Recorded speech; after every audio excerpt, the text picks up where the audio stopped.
연준으로서 최악의 시나리오는 고용은 회복되지 않고 인플레이션은 계속 높아지는 거죠. 하나는 이제 인플레이션 기대감이라고 부르는 그렇죠. 것이 기대심리. 기대심리라는 것이 있고, 두 번째가 수요 견인 인플레이션이라는 것이 있습니다. 이제 우리가 흔히 지금의 상황을 골디락스라고 부르죠.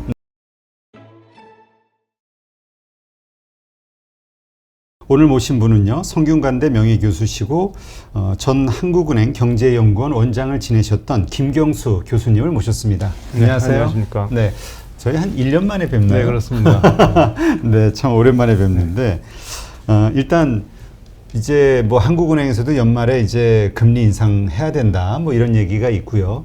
뭐 연준에서도 지금 금리와 관련한 뭐 테이퍼링과 관련된 이슈들이 계속 나오고 있기 때문에 또 국책은행에서 그러한 일을 직접 하셨던 우리 교수님께 한번 그 여러 가지 좀 좋은 인사이트를 좀 듣고자 이렇게 모셨습니다. 일단 이제 하반기 최대 변수는 연준의 이제 테이퍼링이잖아요. 네. 논의는 이제 시작이 됐고 뭐 언제 시작이 될 것이냐 이런 어떤 이슈들이 좀 남아 있는데 교수님은 어떻게 보세요? 네, 우선 뭐 저의 생각보다 이제 어떤 전망들을 많이 하는가를 말씀드리는 게 더 맞을 것 같고요. 아마 현재 경제 상황이 별다른 그 변화가 없는 한 6개월 정도가 지나면 테이퍼링이 시작될 거라는 그런 전망이 상당히 우세한 편입니다. 물론 네. 여기는 이제 연준이 우리가 이제 그 연준 통화 정책에 대해서는 그 우리나라의 한국은행도 마찬가지로 거기에 대한 어떤 법으로 주어진 책무가 있습니다. 네. 그 책무가 연준의 경우에는 지속 가능한 최대 고용, 그리고 쉽게 말씀드리면 이제 평균 2% 인플레이션, 그게 작년 3월부터 바뀌었는데요. 네.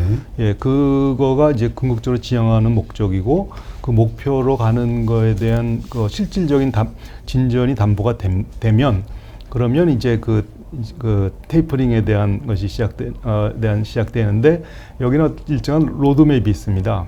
그러니까 처음에는 이제 테이퍼링에 대한 지금 논의를 시작하고, 실제 테이퍼링을 추진하고, 그리고 이제 금리 인상을 하고, 궁극적으로는 연준의 그 대차 대조표를 정상화하는 그런 로드맵이 있는데, 이 로드맵은 사실은 2013년 5월에 혹시 기억하시는지 모르겠습니다. 긴축 발작이라는 말이 그 당시에 있었습니다. 그때 버냉키 예, 의장이. 그렇습니다. 그래서 테이퍼링 하겠다 그랬을 때 이제 엄청난 시장에 이제 충격이 오고, 그 당시 상황을 모든 걸 다 알고 있기 때문에, 그래서 이제 그동안에 이제 여러 번에 걸친 시행착오를 통해서, 그리고 또 다른 거 하나가 이제 테이퍼링의 오토파일럿이라는 것이 있습니다. 오토파일럿이라고 흔히 말하는데, 그것은 뭐냐면 이제 예를 들면 지금은 월 1,200억 불씩 계속해서 매입을 하는 것을 예를 들면은 뭐 얼마씩 감소하겠다, 아니면 자동적으로 하는 그런 것은 아니라는 것도, 그렇게 하면 안 된다는 것도 다 알고 있고요. 예, 그래서 이런 시행착오 끝에 이런 것이 이제 논의가 시작된다고 보는 거죠. 그러나 물론 이제 여기에는 상당한 이제 불확실성이 존재하고 있습니다. 그렇죠. 네, 그렇습니다. 그러니까 예를 들면 지금 팬데믹 위기 이전보다 지금 아까 말씀드린 이제 연준의 맨데이트 중에 하나가 지속 가능한 최대 고용인데, 지금 760만 명 정도가 이제 고용이 부족한데, 이것이 과연 계속 6개월 안에 상당한 어떤 정상 궤도에 오를 수 있는 준비가 돼 있는가?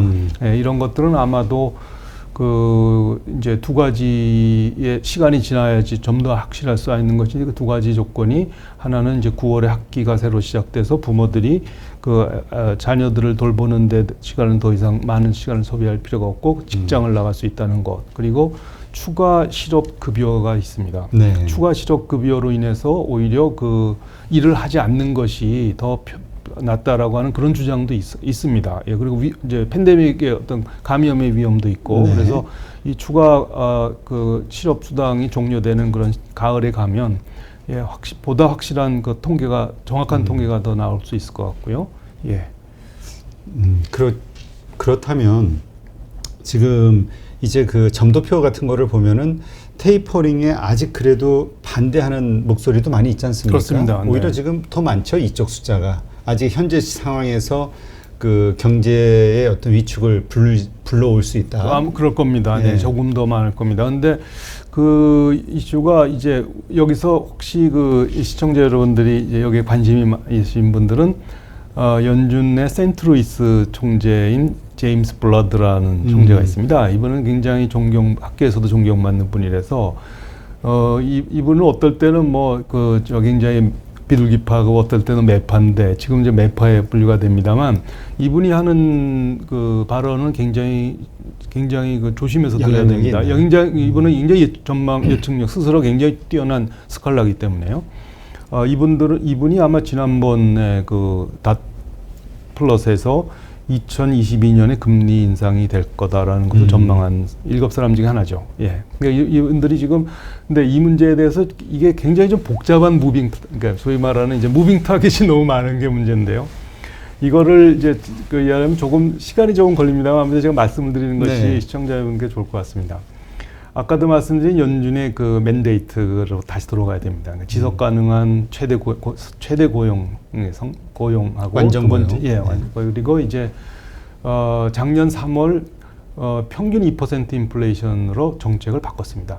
그 굉장히 중요한 의미를 가지고 있는 게 그 전까지는 그 인플레이션 타겟팅이었습니다. 2%를 타겟팅한다. 이건 선제적 조치를 말하는 것이고 평균 2%라는 것은 사후적인 조치를 말하는 것입니다. 여기에는 이제 두 가지 이유가 있는데 하나는 그 우리가 이제 곧 대학교 때 이제 그 경제학을 배우신 분들은 다 아시겠습니다. 필립스 곡선이라는 것이 있습니다. 인플레이션과 실업률 간의 어떤 안정적 관계가 있다. 단기적으로 그것이 잘 나타나지 않는다라는 거죠. 어느 분이 와서 분명히 말씀했을 겁니다. 필립스 곡선이 평평해졌다. 무슨 말인가 하면 인플레이션에 관계없이 그 경제가 좋아졌다 나빠졌다 한다는 그런 말이고요. 두 번째는 2%가 너무 낮다라는 그런 문제가 지적됐습니다. 그러니까 무슨 말씀이냐면 그 글로벌 금융 위기 이후에 모든 것이 다 바뀌었다고 보시면 되겠습니다. 이때까지 사람들이 알고 있던 2008년 금융위기 그 금융위기 때문에요. 예, 그때부터 이제 굉장히 강력하게 이제 연준 내부나 아니면 이제 매크로에 상당한 그런 그 학자들이 주장하는 것 중에 하나가 2%는 이거는 너무 낮다. 4% 일부에서는 이제 8%면 어떠냐 이런 얘기를 하고 있습니다. 그 이유는 고용 때문에 그렇습니다. 네, 고용이 빨리 회복이 되지 않아서 그렇습니다. 이게 미국의 경우군요. 미국의 경우가 아니라 모든 나라가 다 그렇습니다. 우리나라도 그렇고요. 이게 일종의 노동 고용의 속성인데 아까 제가 글로벌 금융 위기를 말씀드린 것은 그 경기 침체가 굉장히 깊을수록 그 경제가 회복이 돼도 그 고용은 제대로 회복이 되지 않는다는 것을 말씀드리는 건데요. 여기 제가 하나 보여드리겠습니다. 자료 한번 볼까요? 예, 이 자료 보시면 이게 이제 글로벌 금융위기 당시 2000년대부터 시작한 겁니다. 네. 실업률인데요. 보면 이제 이거는 이제 이제 2009년 한 중반서부터 그 팬데믹이 일어나기 직전까지가 이제 이게 최대 호황입니다. 10년 이상의 호황을 가지고. 예, 이 호황을 전적이 이제 기록을 깬 거죠. 10년이 넘었으니까. 그다음에 보시면 이제 실업률이 높아졌다. 그러니까 실업률이 이제 다 완만하게 해서 겉으로 보면 아무 이상이 없는 것처럼 보입니다. 이 두 기간을 보면은. 예. 그렇지만 이거를 넘겨서 보면 고용률을 보셔야 됩니다. 왜냐하면 실업은 분모가 그 실망 실업자가 다 빠진 것이기 때문에 고용률은 분모의 생산 가능 인구가 총 인구가 그냥 들어간다고 보시면 되겠습니다. 보시면 이게 그 최호황기에서도 고용률이 그 글로벌 금융위기 이전 수준으로 돌아가는 데는 거의 10년 가까이 걸렸습니다. 그러니까 무슨 말인가 하면 경제가 호황에 들어와서도 여전히 고용률은 굉장히 낮다라는 거죠. 이거 비교해 보면 그거는 이제 여기에 그 경제활동 참가율을 보시면 알 수 있는데 경제활동 참가율이 굉장히 많이 떨어졌죠. 예, 이런 것들이 이제 연준이 굉장히 우려하는 것인데요. 여기 하나 보시면은 평균 실업 기간이라고 하는 것이 있습니다. 이 평균 실업 기간이라는 것은 이제 실업당한 사람들의 평균 실업 기간이 몇 주 정도의 실업 기간이 있었는가 하는 걸 보시면 이게 지금 앞에서 보여주다시피 고용률이 회복이 잘 안 되는 가장 큰 이유 중에 하나가 평균 실업 기간이 계속 높아져서 그렇습니다. 실업당한 사람들의 평균 실업 기간 이게 주로 표시한 건데요. 최대 40주 정도까지 올라간 적 있죠. 이렇게 하면 실업 기간이 길면 길수록 실망 실업자가 되기 때문에 다시 그 고용으로 돌아올 가능성이 희박하다는 거죠. 그래서 이게 여기 보시면 팬데믹 위기에도 이게 급상승하는 걸 보면은 이 문제는 앞으로 계속 올라갈 가능성이 있습니다. 이 얘기는 고용 회복되기가 굉장히 힘들어진다. 이것을 연준이 지금 계속 우려하는 것 중에 하나입니다. 네. 그러니까 이렇게 고용이 어렵다는 얘기는 그만큼 테이퍼링 할 수 있는 그 가능성이 좀 낮아진다는 그렇습니다. 거잖아요. 그렇기 때문에 길어진다는 연준은 뭐냐면 평균 2% 인플레이션으로 가겠다는 얘기는 2%가 넘어도 상관이 없다는 뜻이거든요. 그러니까 아까도 말씀하신 게 지금은 이제 세상이 바뀌었기 때문에 2008년 이후로 네. 저렇게 고용 상황이 안 좋고 또 뭐 여러 가지 지표들이 안 좋기 때문에 인플레이션율이 4%, 5% 이렇게 올라가도 문제 없다. 왜냐하면 인플레이션이 올라간다는 거는 경기가 그러니까 뜨거워진다는 얘기니까 일부러라도 그렇게 올려야 된다. 그런 주장을 많이 했었습니다. 근데 문제가 지금 문제가 자산 인플레입니다. 아, 그렇죠. 네. 자산의 인플레이션이 상당히 그러니까 심하니까. 이제 대개 중앙은행이 자산 인플레에 대해서는 말을 하지 않는 것이 굉장히 오랫동안의 어떤 뭐라 그럴까요? 묵시적인 어떤 관례? 관례였었는데 지난 그게 아마 6월 초인가 5월에 연준이 금융안정 보고서를 발표한 적이 있습니다. 그 이제 1년에 2번 발표하는 금융안정 보고서에 아마 뉴스에 보셨을 거예요. 밈스탁이라는 것이 있습니다. 밈 주식이라는. 네. 그러니까 그냥 밈 주식이라는 얘기는 별로 가치가 없는데 그냥 그렇고 그런 주식인데 예를 들면 이제 게임스탑 같은 게 대표적인 밈스탁인데요. 사람들이 그냥 몰리는 사람들이 몰리는 거죠. 돈을 갖고. 그래서 이제 그 당시 이제 그런 가상화폐라든지 밈스탁에 대한 말을 계속한 것은 이게 연준을 계속 모든 중앙은행이 곤혹스러운 것이 고용과 물가만 보다가 이제 자산 인플레라는 것을 놓고 굉장히 고민을 하기 시작한 겁니다. 그러니까 연준은 사실상 예전에 4%도 좋다, 8% 좋다는 얘기는 더 이상 할 수가 없게 됐습니다. 그러니까 최악의 시나리오는 연준으로서 최악의 시나리오는 고용은 회복되지 않고 인플레이션은 계속 높아지는 거죠.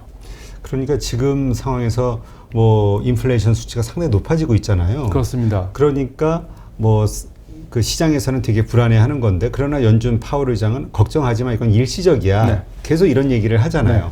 그런데 또 반면에 또 이야기 가운데서 일시적이야. 그러나 내년까지도 갈 수 있어. 이런 얘기를 또 그렇습니다. 같이 이게 사실 이게 좀 상반된 얘기잖아요. 예, 그게 지금 지금 당장 연준으로서는 가장 관심인 게 자기네들 통화 정책의 책무인 인플레이션이 그 중에 하나인데요. 네. 인플레이션은 세 가지의 를 우리가 통상 하나는 이제 인플레이션 기대감이라고 부르는 그렇죠. 것이 기대심리. 기대심리라는 것이 있고 두 번째 이걸 모두 합하면 이제 실제 인플레이션이 나타나는데 두 번째가 수요 견인 인플레이션이라는 것이 있습니다.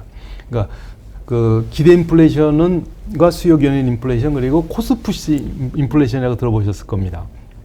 그런데 이 각각의 측정하는 방법이 있습니다. 우선 여기에 이제 대표적인 것이 이제 기대 인플레이션에 해당되는 건데 기대 인플레이션은 그러니까 국채 수익률에서 팁스라고 불리는 이제 물가연동 국채가 있습니다. 네. 그러니까 우리나라도 물론 물가연동 국채가 있습니다만 유동성이 아직 많지 않아서 정확하게 이 실질 금리를 표시하기 이제 어려움이 있습니다. 그래서 미국의 경우에는 이제 이거는 제가 여기서 보내드린 건 10년 만기 국채 수익률에서 이제 팁스의 수익률을 뺀 것입니다. 네. 뺀 것이 보면 이제 초록색이, 녹색이 이제 기대 인플레이션에 관한 얘기인데요. 기대 인플레이션에 보시면 이게 계속 높아지고 있는 걸로 나타납니다. 네. 계속 높아졌다가 한 5월이 지나면서 이것이 다시 하향 안정화가 되고 있습니다. 네. 예, 이 하향 안정화되는 것이 이제 연준 측에서 말한 계속 물가 상승은 인플레이션은 일시적인 현상이다라고 말한 것이 먹혀 들어가고 있는 거죠. 그 사람들의 기대 심리를 분명히 충족시켜주고 있다고 낮추고 있습니다. 그래서 이거는 이제 국채 금리 10년 만기 국채 금리에 보시면 이제 이게 피크에서 이제 1.7% 뭐 이 정도 갔다가 다시 하향 안정화되는 데서 알 수가 있고요. 두 번째는 생산자 물가 지수입니다. 네. 미국의 생산자 물가 지수를 보시면 근데 문제는 이제 이게 확 올라가는 이게 끊임없이 올라가는 모습을 지수가 올라가는 것을 보였습니다. 이거는 우리나라도 예외가 아닙니다. 여기 보시면 이제 계속 올라가고 있죠. 예, 이것은 무엇을 의미하는가 하면 결국 공급 측면에서 인플레가 계속해서 나타난다는 거고 부족하다. 예, 근데 이거는 글로벌 이게 왜 그러면 왜 우리나라나 연준이나 같이 생산자 물가지수, 이건 우리나라나 연준뿐만 아니라 전 세계 생산자 물가지수 같이 올라간다고 보는데요. EU 같은 경우가 이제 대표적인 통계가 이제 나오니까요.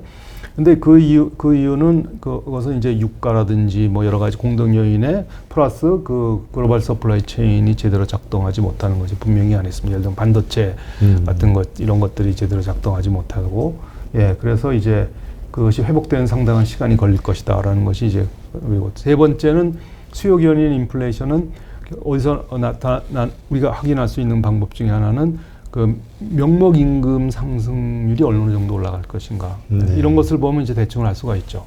네, 그래서 그 인플레이션에 관해서는 우리가 지금으로서는 그 연준은 계속해서 연준이 어떻게 보면 이제 상당히 성공했다고 볼 수가 있습니다. 기대 인플레이션은 이게 가장 중요한 것 중에 하나인데요. 네. 예, 그러나 이제 그 실제로 생산자 물가나 이런 것들이 계속해서 높아진다면 기대 인플레이션도 바뀌겠죠. 네. 근데 그런 이야기 하시는 분도 있더라고요. 그 연준이 저 팁스, 네. 그 물가 연동체를 어마어마하게 사들이면서 인위적으로 사실은 기대 인플레이션을 끌어올린 그런 측면이 있다. 그리고 저것을 매도함으로써 다시 인플레이션을 낮출 수 있는 하나의 수단으로 활용할 수도 있다. 예, 그 경우가 이제 말씀하신 그 팁스가 거기에 이제 유동성이 충분히 이제 시장 유동성이 반영이 안 되면 저 기대 인플레이션이 왜곡된 것일 수도 있다라고 하는 그런 견해하고 마찬가지가 되겠습니다. 그런데 네. 실제로 그 한동안 팁스를 그 그러니까 그거에 대해서는 제가 정확하게는 알 수는 없습니다만 일반 투자자들이 굉장히 많이 매입을 했던 건 사실입니다. 그 경우에는 이제 우리가 시장의 기능이 작동한다고 봐야 되겠죠. 네, 그렇군요. 자, 그렇다면 지금 이러한 상황들을 봤을 때 일단 우리가 연준을 믿고, 연준은 뭐 문제 없다고 하니까, 네. 그리고 그래 2022년, 23년 돼야 이제 우리 금리 인상 할 거니까, 그는 꼭 그때 가서 또 대응하는 거니까 또 상황이 안 좋으면 더 늘어날 수도 있는 거고. 자, 이 말을 믿고 계속 안심하고 투자를 해도 되느냐, 이거에 대한 이제 논란이 있는 것 같아요. 이제까지 어떤 격언 같은 거는 연준에 맞서지 마라, 연준을 믿어야 된다. 그러나 이번만큼은 다르지 않을까라고 생각하는 또 일부 시장 의견이 있으니까요. 네, 그렇죠. 그러니까 과연 이제 우리가 흔히 지금의 상황을 골디락스라고 부르죠. 네. 골디락스라는 얘기는 뜨겁지도 않고 차갑지도 않고 딱 적절하다 하지만 그것은 사실은 누구도 알 수가 없습니다. 네, 누구도 여러 가지 예를 들면 그 바이러스의 변종이 또 다른 변종이 나타나서 이 문제를 더 악화시킬 수도 있는 거고, 그렇다면 이제 주시장에는 상당히 도움이 될 수도 있겠죠. 오히려 더 연준은 계속해서 늘릴 수밖에 없으니까, 늦출 수밖에 없으니까. 네, 그렇습니다. 그러나 우리가 이제 인플레이션의 문제에 가지고 있는 거는 그 사람들의 기대 심리가 굉장히 중요하고요. 기대 심리를 자극할 때 되면 아까도 말씀드렸지만 4%는 어떠냐, 8%는 어떠냐라지만 이게 4%에서 낮은 인플레이션 물가가 아주 낮은 수준에서 조금 올라가는 거하고 상당한 물가 상승이 진전이 됐을 때 급하게 올라가는 게 굉장히 시간의 속도가 다르다는 그런 말씀이 드리고, 그렇기 때문에 이제 계속 거기에 대해서 이제 연준의 말에 대해서 회적이라고 해서 굉장히 조심스러운 시각이, 만약에 인플레이션이 갑자기 나타나서 아까도 말씀드린 최악의 시나리오가 나타나서 연준으로서는 너무 늦게 대응하면 어떻게 될 것인가. 인플레이션 대응은 급격한 금리 인상밖에는 대응할 방법이 없다고 그러던데요. 사실상 그렇죠. 네. 그렇기 때문에 지금은 연준에 맞서지 말라라는 것이 이제 이 경우에는 이제 어떻게 보면은 상당히 그렇게 주장하는 사람들의 말이 틀렸다고 보기도 좀 어렵습니다. 그러니까 연준의 판단이 제대로 맞느냐가 굉장히 중요한 의미를 가지고 있겠죠. 그러니까 우리가 연준의 100% 믿고 갈 것이냐, 이거는 좀 퀘션이다, 이렇게 봐야 되는 건가요? 상황을 계속 지켜봐야 된다는 말씀인가요? 지금은 아까도 말씀드렸지만 정확한 상황은 이제 9월이 되면 새 학기에 자녀가 학교를 보내고 노동시장이 제대로 정상화될 수 있는 데까지 걸리는 이제 시점을 아까 말씀드렸습니다만, 그러니까 연준이 얼마나 더 많은 정보를 갖고 있느냐에 달린 그런 문제가 되겠습니다. 그러니까 9월에 어느 정도의 상황이 펼쳐질 것인가를 정확하게 예측할 수 있느냐, 네. 연준이. 네. 그리고 그거에 대한 대응 준비를 미리 해놓을 수 있느냐. 네. 그런데 사실상 연준은 그 테이퍼링 이전에 두 가지 중요한 조치를 이미 취했습니다. 3월에 그 보충 레버리지 비율이라는 것이 이제 그래서 그거는 뭐냐면 대형은행이 어떤 자본 비율에 관한 자본 비율인데 거기 영향을 주는 거를 팬데믹 기간 동안에 이것을 굉장히 그 완화를 시켰습니다. 완화했기 때문에 이제 은행들이 돈을 더 많이 굴릴 수 있도록 운영할 수 있도록 했습니다만 그거를 지난 3월 말로서 그걸 종료하고 그것을 굉장히 연장할 것이다라고 했지만 그것을 그냥 종료시켰습니다. 두 번째는 연준이 갖고 있는 통화 정책 수단 중에 하나가 리포라는 예. 것이 있습니다. 그 리포 시장에 연준이 그 국채를 담보로 돈을 빌려줬습니다. 계속해서. 예, 근데 그거를 이제 반대로 그것을 계속 이제 차환을 하다가 더 이상 롤오버를 하지 않고 그것을 리버스 리포에 들어갔습니다. 그러니까 한 1조 달러 정도가 이제 시중 유동성을 빨아들인 거죠. 예, 이런 것들은 이제 연준은 내부적으로는 이미 테이퍼링이 들어갔다. 그러니까 새로운 형태. 테이퍼링을 하기 전에 필요한 조치에 대해서는 다 통화정책 정상화로 가기 위한 조치를 이미 취하고 했다라고 봐야 되겠습니다. 3월 말부터 시작해서. 네.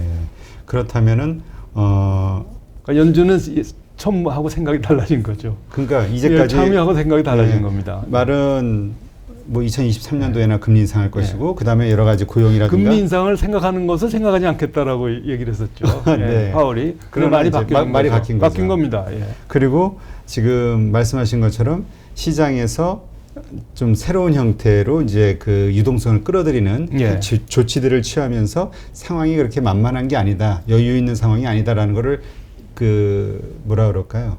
속마음을 보인 거나 마찬가지잖아요. 그렇습니다. 예, 연준은 분명히 이제 과거와는 작년과는 전혀 다른.